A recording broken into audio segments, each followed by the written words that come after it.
अस्सलाम वालेकुम students. I hope you are all good. आप सब अच्छे से होंगे. So we have discussed hemostasis, that is limiting the loss of blood, stopping the bleeding at the site of the injury, at the site of the puncture in the blood vessel. We have seen in the previous video lecture that hemostasis has got 3 steps. Number 1 is the vasoconstriction we have discussed, and number 2nd step is the formation of platelet plug that we have already discussed. And now there's a 3rd step that we have to discuss today, and that is coagulation. So the first 3 steps. Number 1 step, let's recap some points here. The first step, it was vasoconstriction. Vasoconstriction is achieved when there's a puncture in the blood vessel, and this vasoconstriction is important because it will decrease the flow of blood towards the site of the injury, towards the site of the puncture. So vasoconstriction, what is the significance of the vasoconstriction? क्यों करता है vasoconstriction, क्यों होती है यहाँ पे? क्योंकि इसकी वजह से जो blood का flow है towards the site of the injury or towards the site of the puncture, it will decrease. And there is neurogenic vasoconstriction, there is myogenic vasoconstriction, and there is also damaged endothelium also release a chemical substance that is called as endothelin.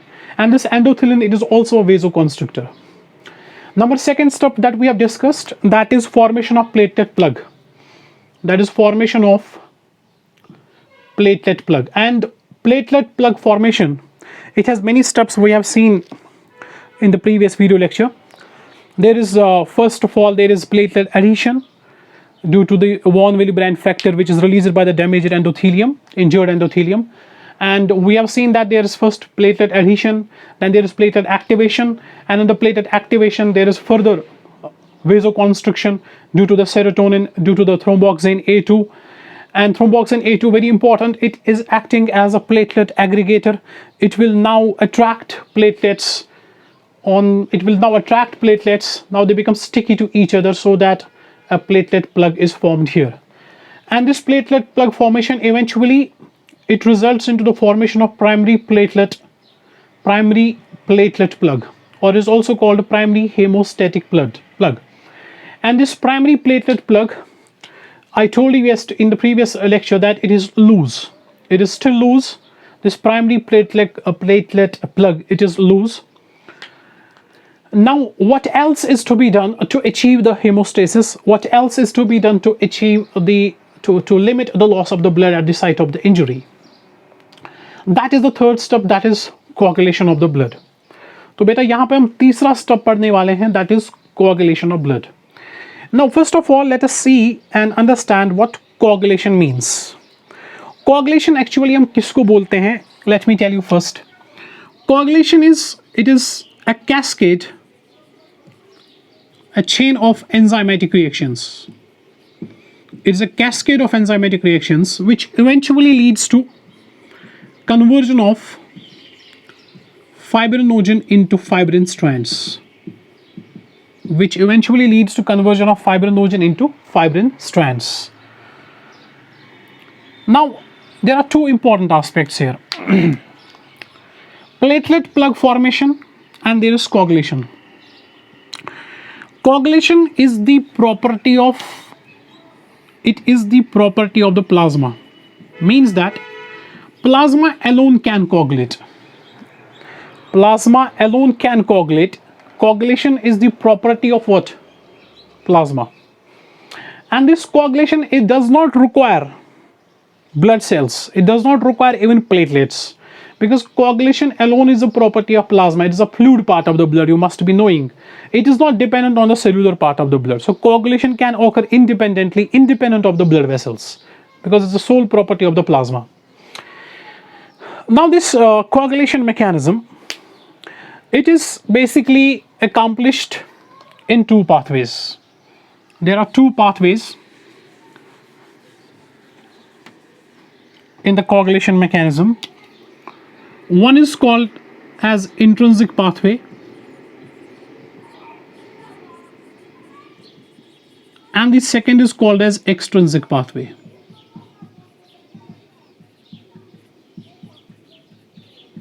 So there is intrinsic pathway and there is extrinsic pathway. But remember that up to this we have, here it's a mass of the platelets. There is a platelet plug, primary platelet plug. Here it is present at the site of the injury, but it is loose.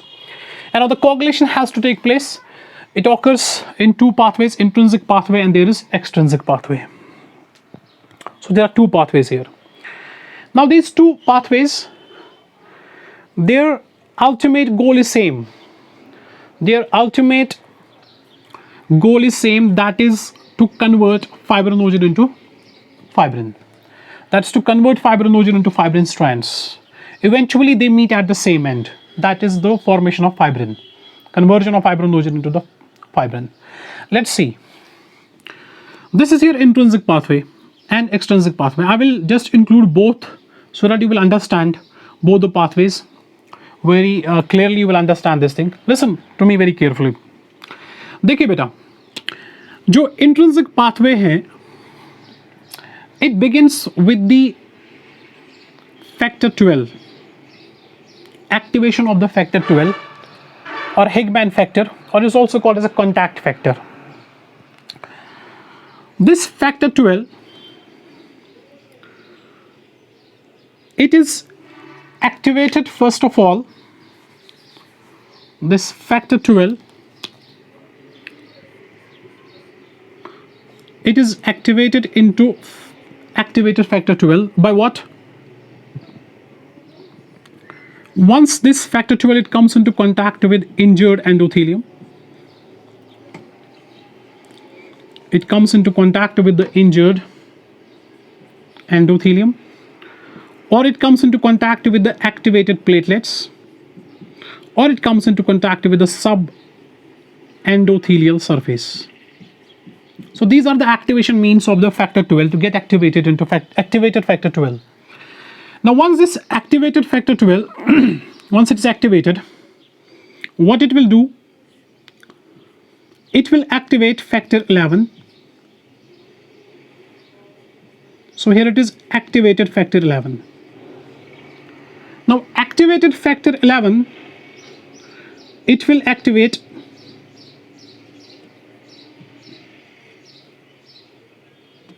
so here it is factor 11. It will activate factor 9. So here it is activated factor 9. So which is going to activate it? Activated factor 11. It will activate factor 9 and here is activated factor 9. Now this activated factor 9,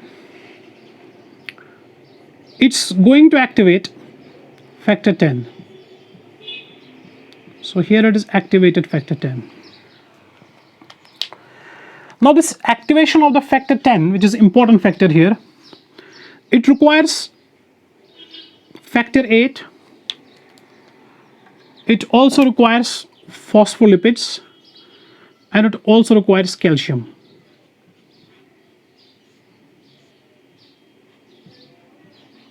It requires factor 8, phospholipids, and it also requires calcium.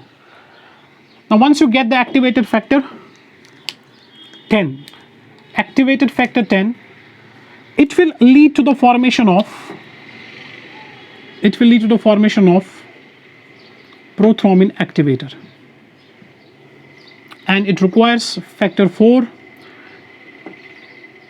and of course calcium is also required here.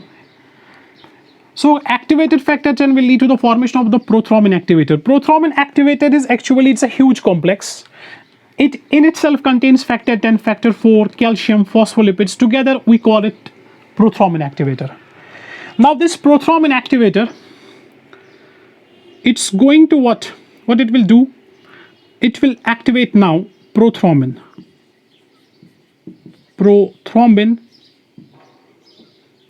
into thrombin. It will activate prothrombin into thrombin. Of course, it does requires what? Calcium.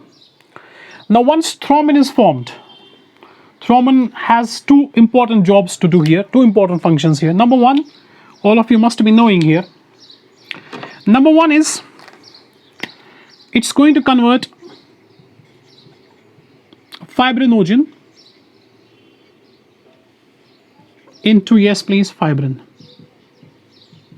It's going to convert fibrinogen into fibrin, and here of course this conversion is made possible by what? By the thrombin. So we got the fibrin here. Thrombin will also do one more job. It will activate fibrin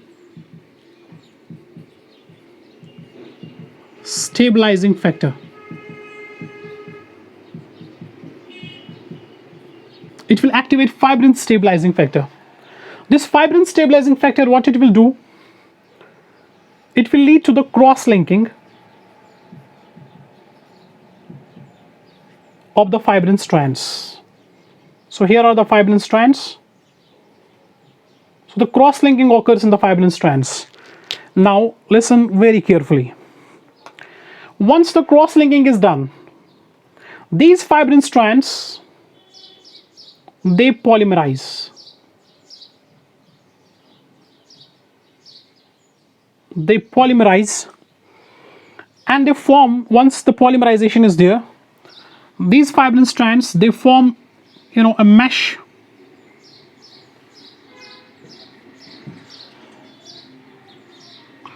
They form a network or a mesh. They form a network or a mesh on what? On surface and within platelet plug.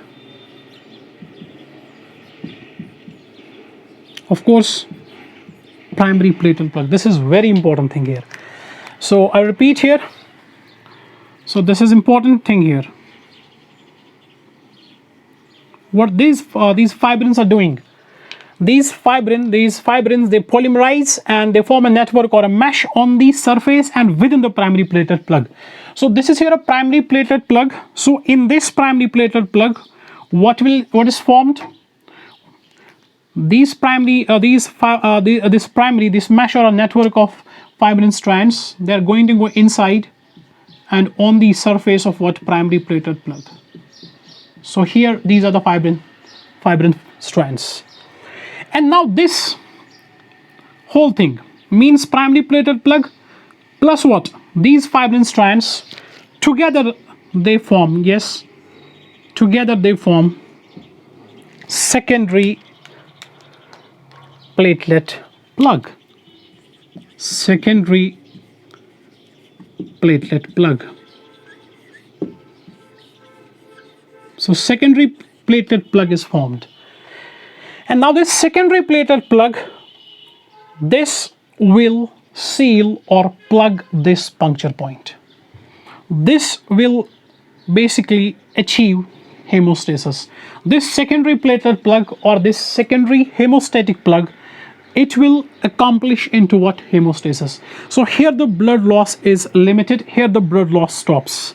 Here the bleeding stops once secondary platelet plug or secondary hemostatic plug is formed.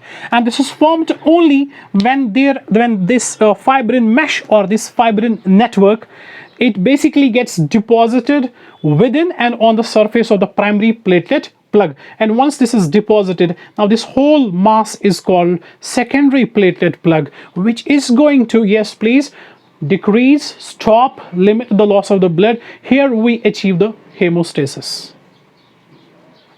This is intrinsic pathway. I will repeat very fast. So intrinsic pathway, it begins with the activation of the factor 12 or a contact factor or Higman factor. Its activation is done by injured endothelium once it comes into contact with the injured endothelium, or it comes into contact with the activated platelet or subendothelial surface. Once it's activated, it's going to activate factor 11 into activated factor 11. Activated factor 11 will lead to the activation of the factor 9. Here is activated factor 9, and this activated factor 9 is going to activate the factor 10. This is very important factor. And activated factor 10 activation requires factor 8, phospholipids, PL phospholipids, and there is calcium. So here it is activated factor 10, and this activated factor 10 is going to lead to the formation of prothrombin activator, involving using factor 4, factor 5, and also using what? Calcium. So here it is prothrombin activator. Now this prothrombin activator, it will convert the prothrombin into what? Into thrombin, of course in the presence of calcium there. Now the thrombin is formed. Now this thrombin, it will convert, it will break the fibrinogen into what? Fibrin strands, and these fibrin strands, they are going to polymerize. These fibrin strands, they are going to polymerize, and thrombin has one more job to do. One is the conversion of fibrinogen into fibrin, and दूसरा job यहाँ पे ये जो करता है, दूसरा function जो यहाँ पे ये करता है, that is fibrin activates. To what it activates? It activates, yes please, it activates fibrin stabilizing factor, FSF. Fibrin stabilizing factor will do the cross-linking in the fibrin strands, so that it will form a network, so that it will form a mesh on and within the surface, on and within the platelet plug. And once it is done, we get secondary platelet plug, and once secondary platelet plug is formed, hemostasis is achieved, blood loss stops, bleeding stops, blood loss gets limited. This is intrinsic pathway. I hope it's clear up to this. Now extrinsic pathway. Let's see how extrinsic pathway is doing its job. Let's have a look here.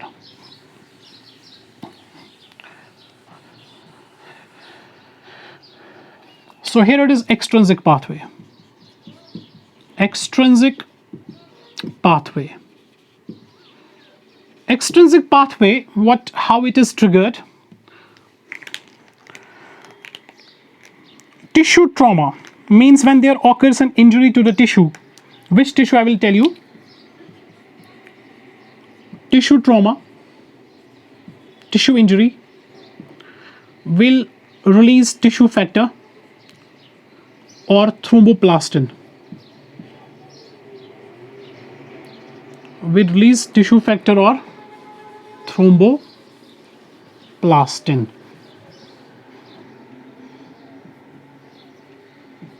And what is tissue factor and thromboplastin? They are basically phospholipids, and they are the lipoproteins. They are the phospholipids and lipoproteins. And this tissue factor and this thromboplastin, tissue factor or thromboplastin, it is released by the traumatized tissue, injured tissue. It includes injured endothelium. आप बोलेंगे कौन सा tissue है? Injured endothelium, and also platelets. Injured platelets, injured endothelium will release the tissue factor, and also release, yes please, it will release the tissue factor or thromboplastin. And what are they? They are the phospholipids, or what is this called? Lipoproteins. And now this tissue factor or this thromboplastin, what it will do?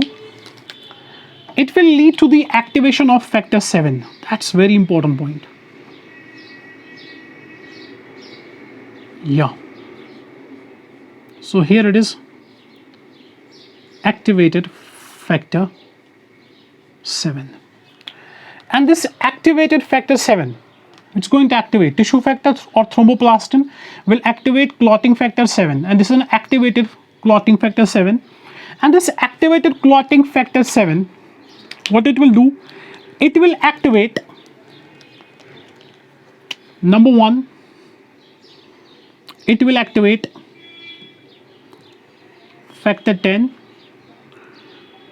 It will also activate factor 9. See, yes, it will activate the factor 9, and it will also activate the factor 10. And once it will lead to the activation, and the onward process is common to both extrinsic as well as intrinsic pathway. So this is here, intrinsic, and this is extrinsic pathway. And now the activation of factor 9 and the activation of the factor 10, the process onwards, the mechanism onwards is similar. In the beginning I told you both the pathways, they have the same ending, they have the same basically goal, that is the conversion of fibrinogen into what? Fibrin. Now if you just look at the two pathways, you can clearly tell me which pathway is short. Of course this is short,